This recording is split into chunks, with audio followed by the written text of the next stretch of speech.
ายดีมื้อนี้มาพบกับรายการสายน้ำเมาส์ของพวกเขาอีกแล้วเนาะมื้อนี้ข้าพเจ้าไก่สิได้พาทุกท่านไปเบิ่งวิธีการห่อข้าวต้มด้วยใบตองต่อจากคลิปวิดีโอที่แล้วที่เขาไปเอาตองมาแล้วเนาะเดี๋ยวนี้เขาไปเบิ่งกันเลยไปสบายดีกำลังยังอยู่ตอนนี้กำลังโมเข้าเพื่อจะไปเฮ็ดข้าวน้ำมันแล้วอันนี้เขาเอิ้นว่าอย่าง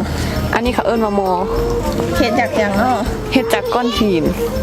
คนสมัยตะกี้เขาเอามาแกะสลักแล้วก็กลายเป็นโมที่กำลังโมอยู่ปัจจุบันนี้แหละแล้วเอาข้าวอย่างที่มะโมนี่อันนี้เป็นข้าวเจ้าเนาะเขาเอามะโมเพื่อไปเฮ็ดข้าวน้ำมันแต่เวลาที่เขาโมแล้วตกลงมาจะสีถือว่าได้แล้วหรือบ่หรือว่ายังบ่ได้เถอะอันนั้นถือว่าได้แล้วแต่เวลาโมหันเขาหมุนไปทางเมืองน่ะเขาหมุนไปทางเมืองขวาเพื่อเข้ามันละเอียดแต่ว่าถ้าเขาหมุนก็ขึ้นมาเมืองซ้ายแล้วสิเป็นยังไงถ้าเขาหมุนก็ขึ้นมาเมืองซ้ายเข้ามันจะแก่มันจะบ่ละเอียดแล้วเขาก็จะได้เอามาโมขึ้นอีกด้วยวิธีการโมเฮ็ดแนวใดขั้นตอนทำอิฐ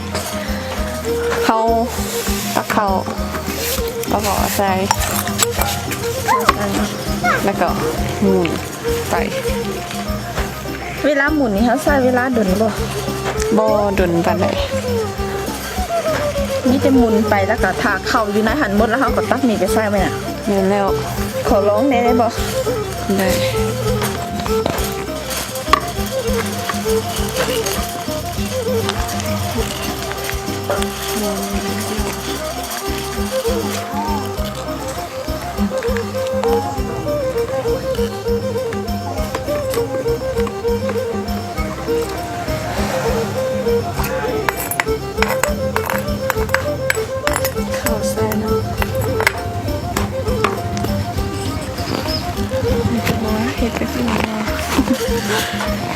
เฮดซี่แม่นน่ะ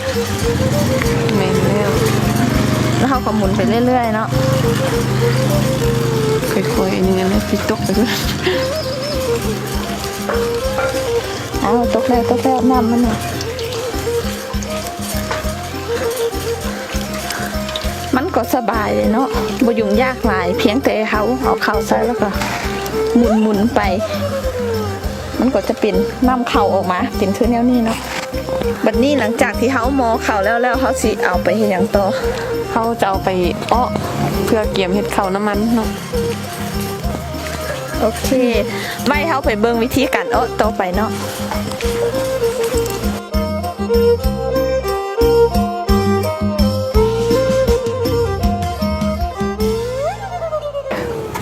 เอาบ่อนน้ำมันออกซะ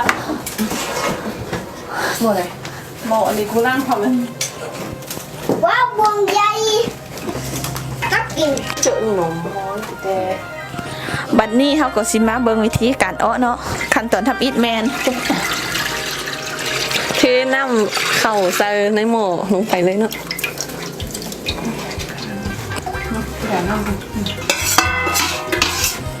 ขั้นตอนทำอิฐก็จะเป็นเทน้ำเข่าหูด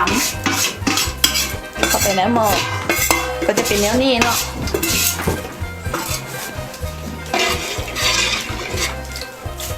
น้ำของเขาที่เขาเมื่อ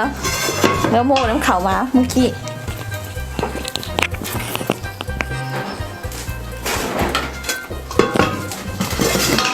กระดาษน้ำมันยุตินาที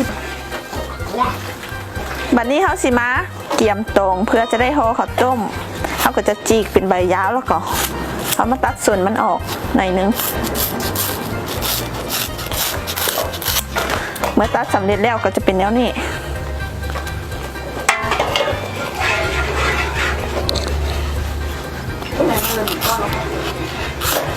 บอกเป็นคนโอ้เท่ๆเดี๋ยวเขาจะตัดไปจนกว่าสิพอ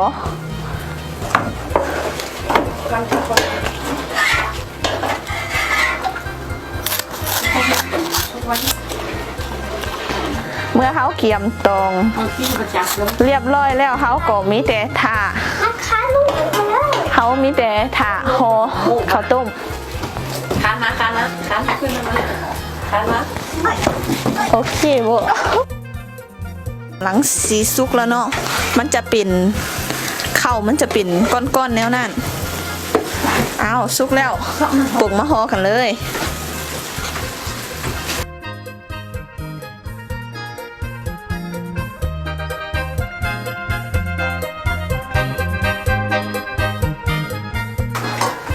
เกียมตองกันเนาะเกียมตองกำลังสิห่อกินข้าว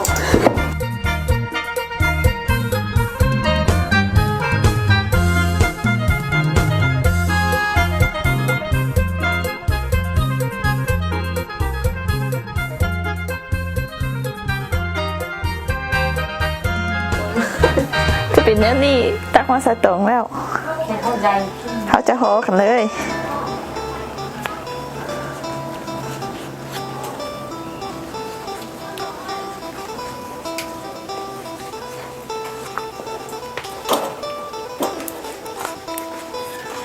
ตรงยาวค่ะเมื่อห่อแล้วก็จะเป็นแนวนี้อันนี้คือวิธีการห่อข้าวต้มบ้านเฮามือเขาที่เป็นนะนี่เป็นอันเนี้ย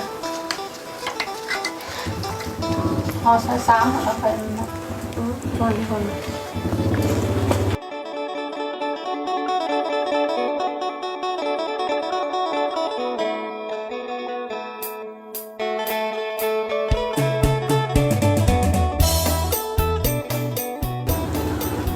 อันนี้จะห่อเป็นแบบเอกลักษณ์ของไทยบ้านเที่ยวเลยเนาะ